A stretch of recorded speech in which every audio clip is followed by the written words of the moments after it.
Yes? Practical question. If you use paper questionnaires, do you have to transfer the questionnaires manually into the program into digital, or is there an automatic? It depends. It depends. Um, it depends. If you do a visitor questionnaire with a digital device, it's easy.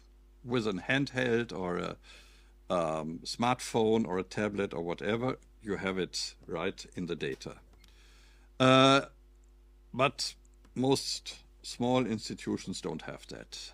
When you do a paper and pencil questionnaire, you have to do this manually. There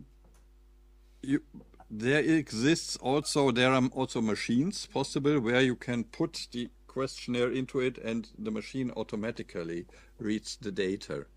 But the machines cost some €1,000, and also the questionnaires have to fulfilled very carefully by the respondents to make the machine able to read it. So actually, in most cases, it's just typed in. But it's not such a big effort. It's not such a big. For instance, if you look at this data,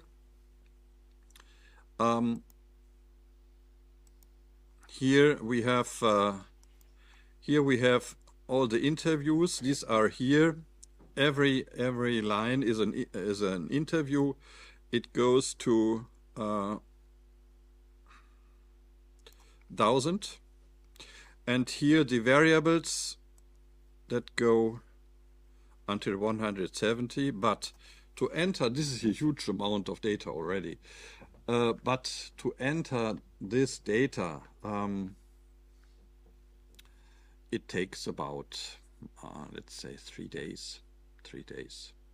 Yeah. The effort is the one thing, but errors can happen if you do it manually. You can check for errors afterwards. This is also possible. This is also possible. Yeah. You can, and you always should make a data check before you analyze the data. Yeah. So the only problem with SPSS is it's expensive, very expensive. It's this program you see here is about there are different kinds of licenses available, but at least it's several €1,000. Most institutions, small institutions, cannot afford this. But there is also an alternative to this. This is here. This is a PSPP. This is actually a free alternative to SPSS. Actually, PSPP was developed by people who were annoyed that SPSS is so expensive. So they developed the program by themselves, and it's a freeware. It's open source. Everyone can use it. You don't have to pay anything, any license or whatever. Only the installation process is a little bit more difficult. It's not as comfortable as SPSS, but it's not. But everyone can do this. And the surface, the manual surface, and how to use this program is quite similar to SPSS. The program structure and everything is very similar. So this is my personal recommendation, PSPP. I have it also, let me see, maybe I have it also here,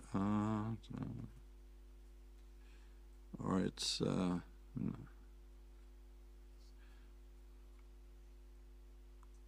no, sorry, it's on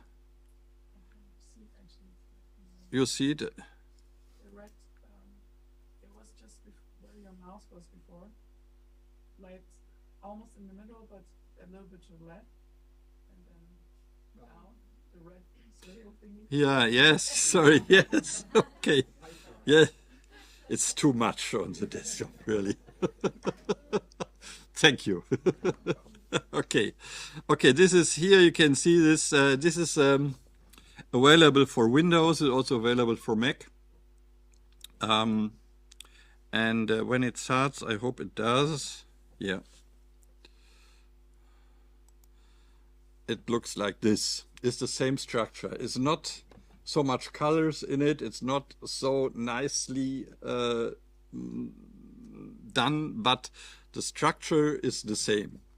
Here you have, here you can type in all the data. Here you have the questions from the questionnaire, and then here you can do the analysis, whatever you want. It cannot do as much as SPSS does. SPSS, in order to do everything that's in it, you need to have studied statistics for at least 6 semesters. Really, it's so huge. I've been working with SPSS for 30 years now, and I still do not know every function that is in it. But it's not necessary. You do what you need. And in PSPP also there is enough in it to make graphics and tables and everything. This is a good alternative. Yes? If I export my data from, for example, line survey, do I export it as an SPSS file? Or? You can do this. You can do this. But this is the next point I would like to address. Yes. Another possibility is to use programs that are integrated in online surveys. You can do an online survey by using freeware. There is plenty of programs. There's Lime Survey, there is SurveyMonkey, there is Umfrage Online, there is Google Docs and else. Some of them are free, or most of them are free. If you want to have more features, more data, and so on, you have to pay, but it's not very expensive. So if you, for instance, send questionnaires to subscribers, or where you have a digital list of visitors or whatever, and this is representative, you can send a link. You can send a link or a barcode to the people, and then they click on it and they come to this survey. And they make their survey on their own. They fill out the questionnaires and the data are automatically in it. This works very easy, and all the programs are very intuitive and not difficult to program. I do with my students surveys with these programs, about 30 studies every semester, and the students are free to choose their own software, and they can do it easily. But with this program, the possibility to make analysis is very restricted. This is really very restricted. You can make some pie charts, bar charts, you can make frequencies, but even building a table where you cross 2 variables, age and visit, for instance, becomes already difficult. So this is the reason why many students want to export the data from these programs, for instance, to SPSS. And the problem is that, well, it says always export is no problem, but when you do this in practice, there are some problems, because the structure of the variables is changed when they are imported by SPSS or by PSPP. But you can work on the data and make corrections, and then it is okay, but you have to get to know what to do to make these corrections. So it's not so easy. It's possible, but it's not so easy. For most, it may be sufficient to, when you do an online survey, to use the tools that are implemented in the program for making graphics and some numerical analysis. From all the programs I know, SurveyMonkey, Lime Survey, and Umfrage Online work best. They are recommendable. Sometimes there is advertisement in it, or in the free version, or sometimes the free version is restricted to only 50 cases or whatever. But if you pay a little money, 50 euro for a month or 3 months, or you have everything. So it's not very costly.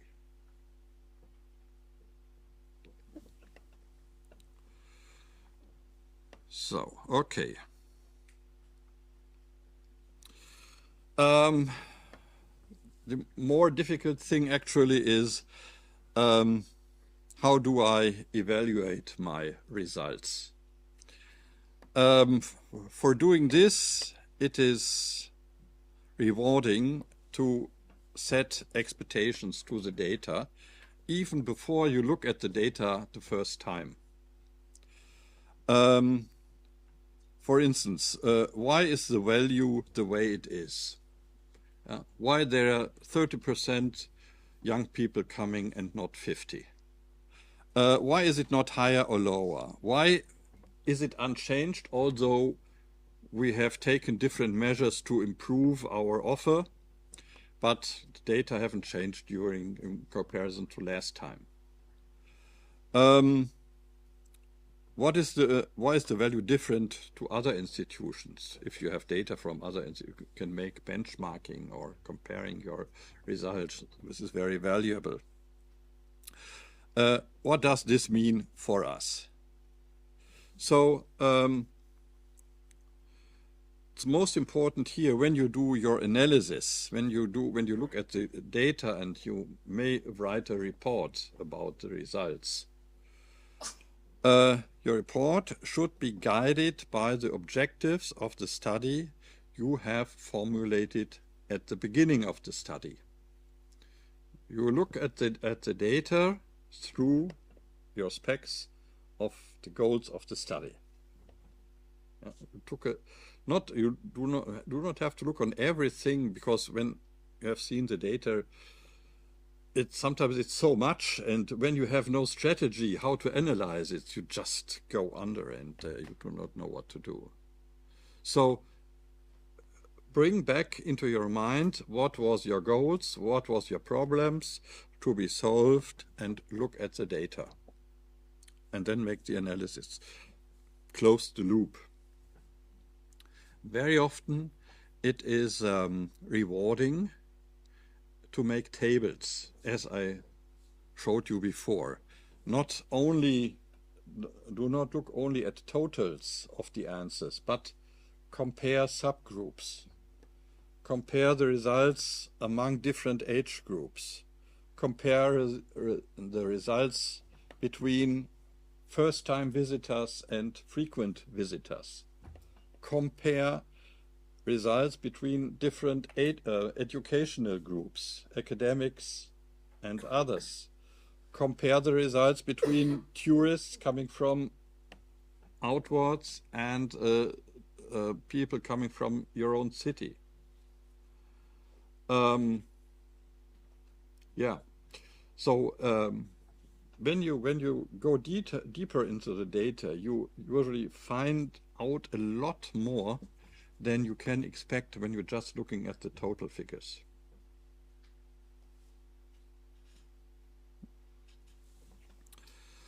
Yeah, so this is about the research process.